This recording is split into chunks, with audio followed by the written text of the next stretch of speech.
let's talk about marriage. It's a beautiful thing, isn't it? A sacred vow, a promise to love and cherish till death do us part. But let's be real for a minute. Marriage can be tough. We come into a marriage with our own habits, our own ways of doing things. But sometimes, in our rush to get things done, we forget the most important thing of all, unity. God tells us in His Word that a husband and wife become one flesh. And that, my friends, is the secret to a truly thriving, fulfilling marriage: mutual decisions.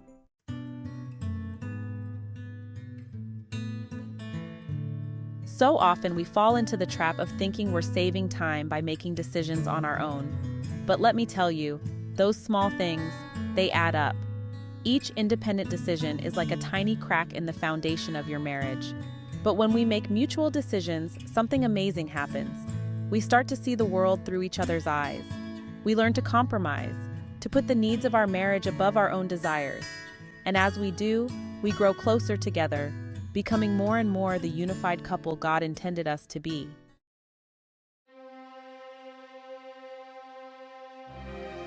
Now let's talk about those independent decisions. They're like termites, sneaking into your marriage, quiet and unseen, eating away at the foundation. You might not even realize what's happening at first. Marriage is not about efficiency, it's about unity. When you make a decision without your spouse, you're essentially saying, "My way is better than our way." Over time, that can create a whole lot of resentment and division. Marriage changes things. You're responsible for your spouse, your family, the legacy you're building together. Independent decisions might seem harmless, but they're a sign you're not quite operating as one yet. You're still holding on to a little bit of that me mentality instead of embracing the we.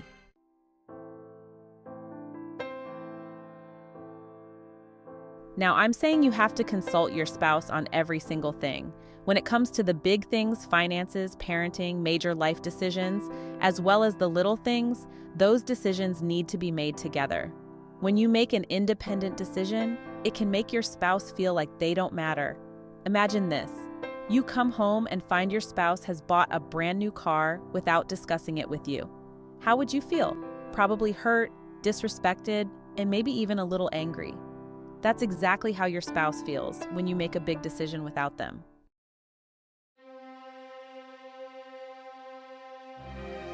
Some folks might say, "Well, Joyce, my spouse never complains when I make decisions," but silence ain't always golden.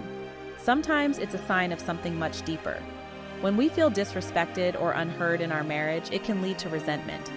Resentment is like poison to a relationship. It festers and grows, creating a wall between us and our spouse. We might start to shut down, withdraw emotionally, creating distance in the relationship. Before we know it, we're living parallel lives, two ships passing in the night.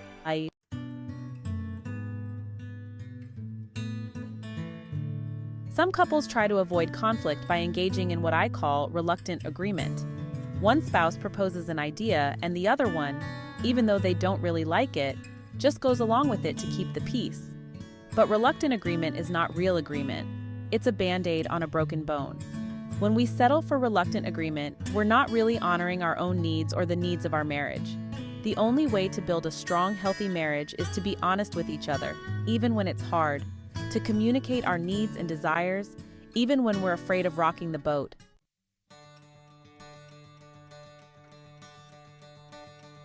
Shifting gears from that me mentality to that we mentality, it's a process. It takes time, effort, and a whole lot of grace, but it's worth it. When you learn to make decisions together as a team, you're not just building a stronger marriage, you're building a stronger you. We weren't created to do life alone. We were created for connection, for partnership, for teamwork. Mutual decision-making is about recognizing that we're in this together, for better or for worse. It's about valuing our spouse's opinions and perspectives, even when they're different from our own.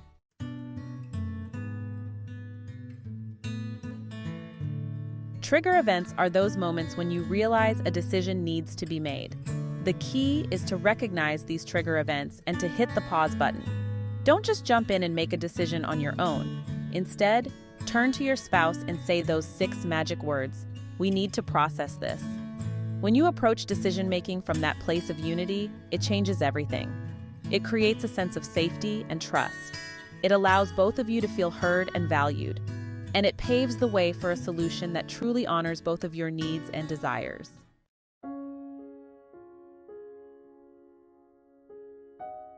Before you come together for that dedicated conversation, take some time for individual analysis. Reflect on your own thoughts and feelings about the decision at hand. Ask yourself, am I being selfish? What does the Lord think about this? Am I reacting because of a past trauma? What is my spouse's point of view on this? Write down the first 3 sentences you're going to say to your spouse when you meet to discuss the decision. This isn't about scripting the entire conversation. It's about getting clear on your own thoughts and feelings so that you can communicate them clearly and effectively.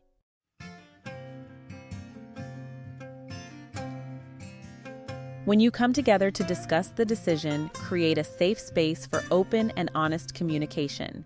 This means putting away your phones, turning off the TV, and giving each other your undivided attention. Practice active listening. Face each other, make eye contact, and hold each other's hands.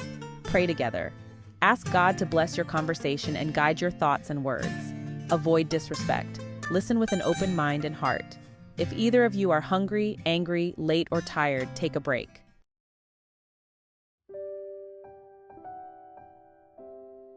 In marriage, it's not just about hearing the words your spouse is saying.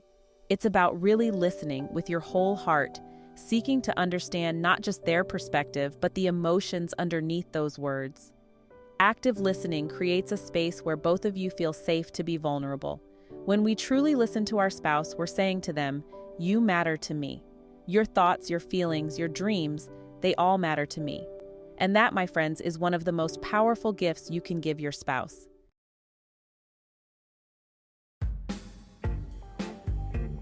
Now, for those of you who are thinking, "I'm a terrible listener," don't you worry. We're going to break this down step by step, starting with the speaker's role. The speaker's job is to communicate thoughts and feelings clearly and respectfully. Use I statements.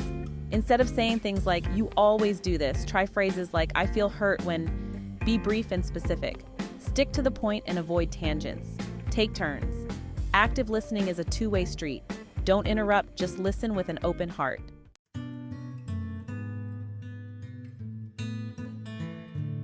Now let's talk about the listener's role. This, my friends, is where the real magic happens. Because when we truly listen, with empathy and understanding, it transforms the entire dynamic of the conversation. It creates a space for healing, for connection, for deeper intimacy. So, when it's your turn to listen, here are a few things to keep in mind. 1. Give your spouse your undivided attention. Put down your phone, turn off the TV, and make eye contact. Let them know that they have your full attention, that what they have to say is important to you. 2. Listen with your whole body. Uncross your arms, lean in slightly, and nod your head to show that you're engaged and listening. Avoid fidgeting or looking distracted. 3. Reflect back what you hear. This is a powerful technique that lets your spouse know you're really listening and trying to understand their perspective. After they finish speaking, summarize what you heard, saying something like, "What I hear you saying is..."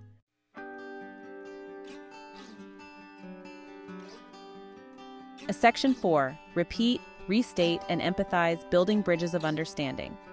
Now, I know this might feel a little awkward at first, especially if you're not used to communicating this way. But trust me, the more you practice, the more natural it will become. And the rewards, well, they're more than worth the effort. Remember, active listening, it is not about being right or wrong. It's about building bridges of understanding. It's about seeing the world through your spouse's eyes, even if you don't always agree with their perspective.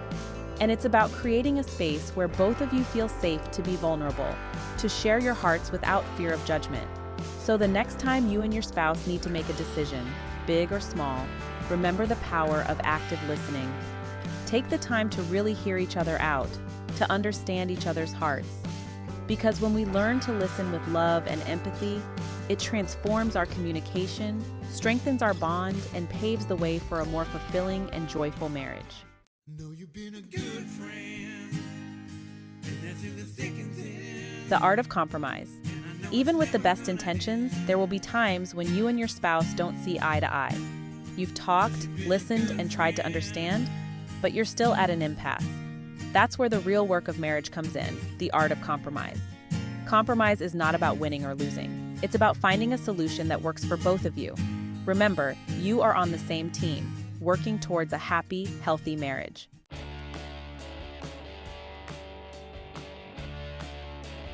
Section 2, Brainstorming Bonanza, Unleashing Your Creative Problem Solvers. So how do we actually find that win-win solution? It starts with a brainstorming bonanza. Let your imaginations run wild. Throw out any and all ideas, no matter how crazy. The more ideas, the better your chances of finding that golden nugget. Set a timer and be open-minded. Don't dismiss any ideas. Sometimes the best solutions come from unexpected places. So, have fun with it.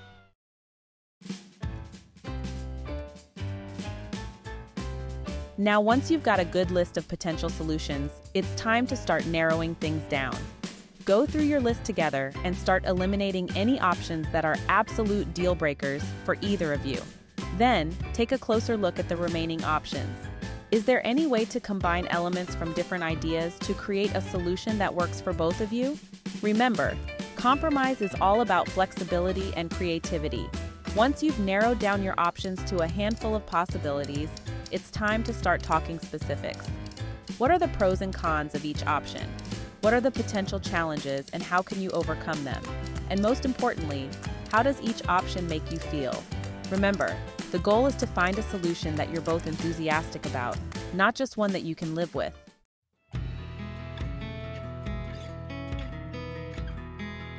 Now, even when you've reached a decision you're both excited about, it's important to remember that life is fluid. Things change, circumstances shift, and what works today might not work tomorrow. And that's okay. That's why I always recommend a trial period for any major decision. This gives you a chance to test the waters, to see how the decision plays out in real life, and to make adjustments along the way. During the trial period, make a commitment to communicating openly and honestly with each other. How are you feeling about the decision? Are there any unexpected challenges? Is there anything you need to adjust or tweak? Remember, marriage is a journey, not a destination. It's about learning and growing together, navigating the ups and downs of life side by side. And when you approach decision-making as a team, with love, respect, and a whole lot of grace, you'll find that even the toughest challenges can become opportunities for deeper connection and intimacy.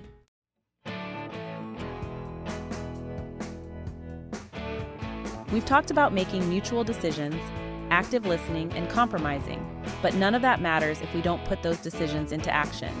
At some point, we got to roll up our sleeves and get to work. Implementing a decision is like baking a cake.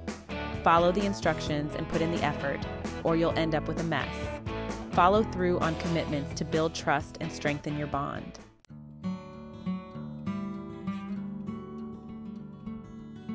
Now here's the thing about decisions.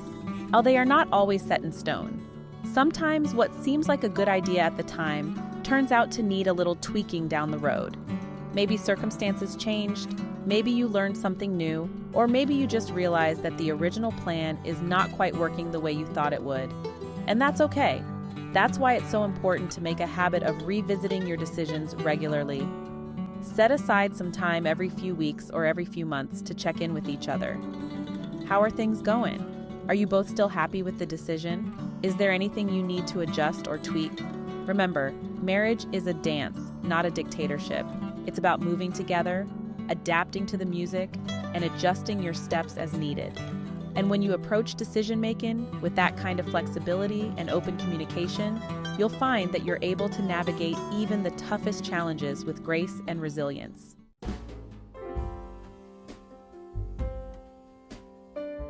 Celebrating your victories. It's easy to focus on disagreements and challenges, but celebrate the wins, big and small. Every mutual decision, every respectful disagreement, every solution, that's a victory. Acknowledge each other's efforts. Express gratitude for compromise and teamwork. Celebrate those wins.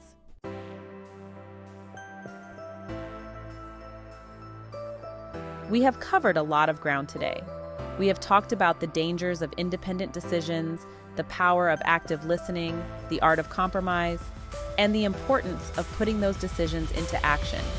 But most importantly, We've talked about the transformative power of mutual decision-making in marriage.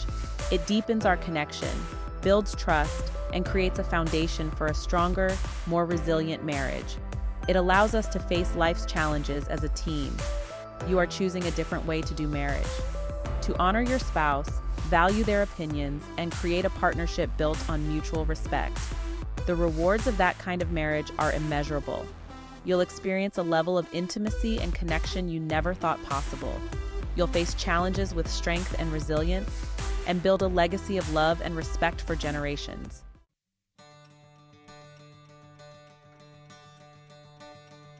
Now, I know this might sound like a tall order. Changing the way you make decisions, it is not always easy. It takes time, effort, and a whole lot of grace. But it's worth it, every single bit of it. You're building a stronger marriage and a stronger you.